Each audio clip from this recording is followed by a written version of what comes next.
Assalamualaikum pemirsa, kita akan lanjutkan lagi sebuah rubrik konsultasi syariah bersama Ustadz Amin Nurbaiz.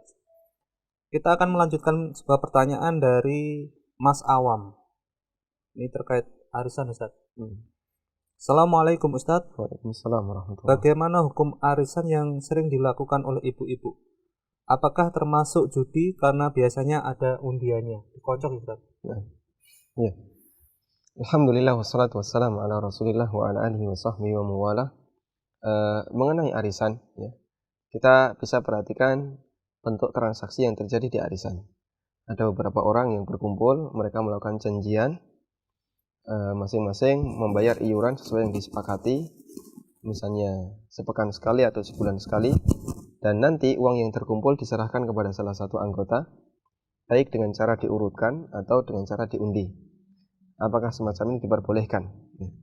Jika kita lihat bentuk transaksi arisan atau bentuk yang terjadi pada arisan, apa yang dilakukan oleh peserta arisan sebenarnya adalah transaksi utang piutang.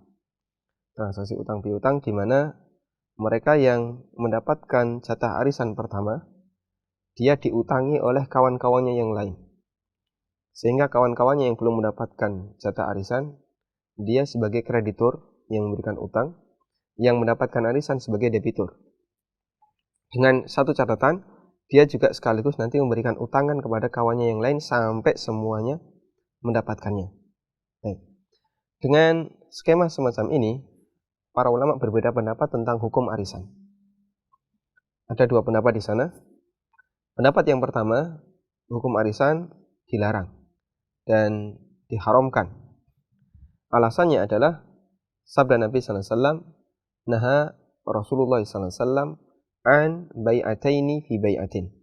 Hadis dari sahabat Abdullah bin Amr bin As, Nabi sallallahu alaihi wasallam melarang dua transaksi dalam satu transaksi. Hadisnya diriwayatkan oleh Imam Ahmad, Abu Dawud dan yang lainnya.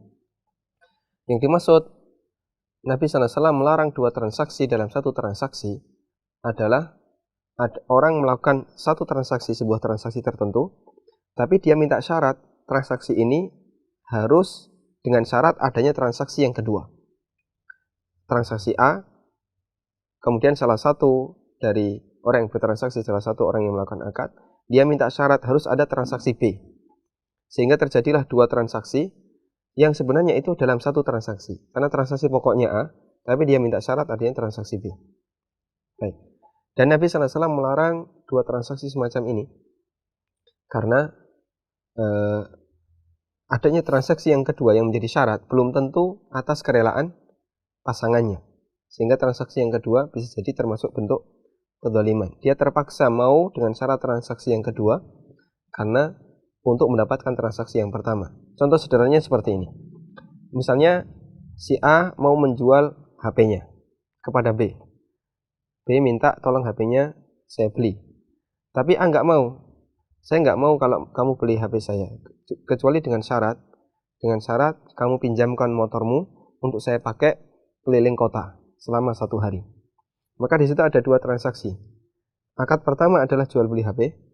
Akad yang kedua meminjam motor. Atau misalnya sewa motor. Dengan syarat saya mau ngasih kamu, saya jual HP ini, tapi dengan syarat motormu saya sewa keliling Jogja. Nah, karena mungkin keinginan si B untuk mendapatkan HP tadi, akhirnya dia pun merelakan motornya disewa oleh si A.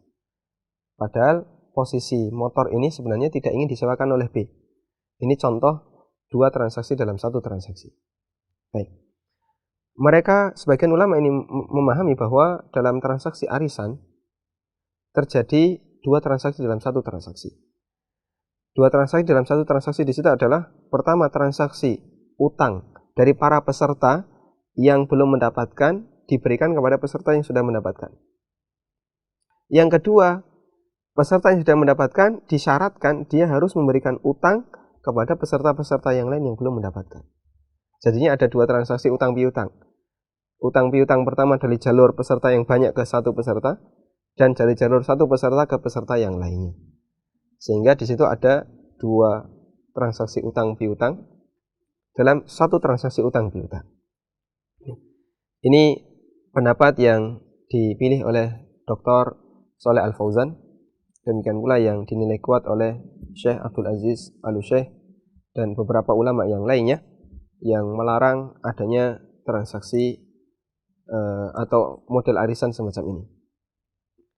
Kemudian pendapat yang kedua mengatakan bahwa arisan ini diperbolehkan dengan alasan bahwa dalam arisan ini di sana tidak ada riba sama sekali.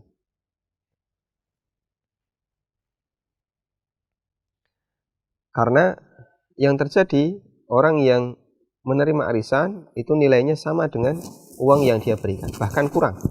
Sehingga di situ tidak ada unsur riba.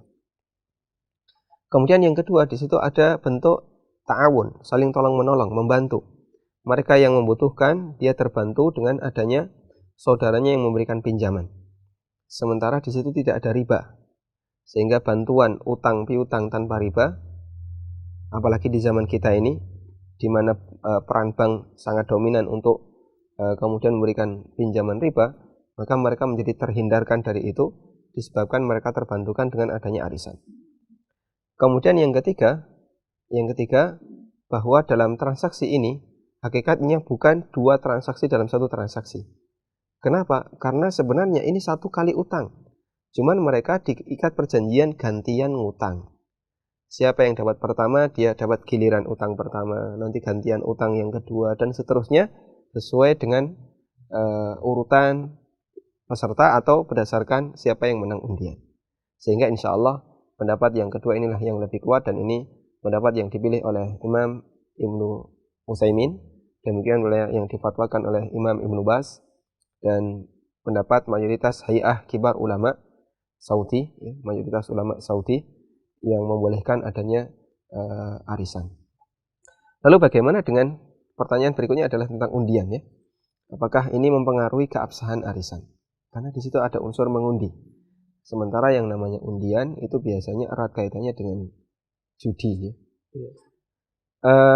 Sebenarnya tentang undian, hukum asal undian yang perlu kita pahami bahwa tidak semua undian itu dilarang.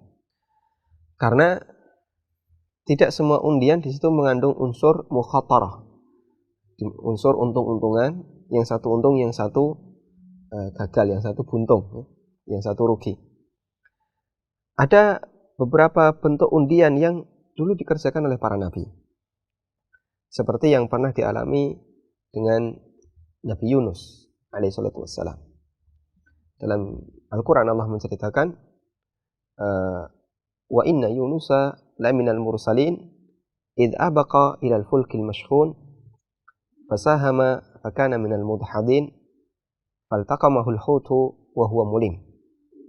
Sesungguhnya Yunus termasuk Rasul, termasuk utusan Allah.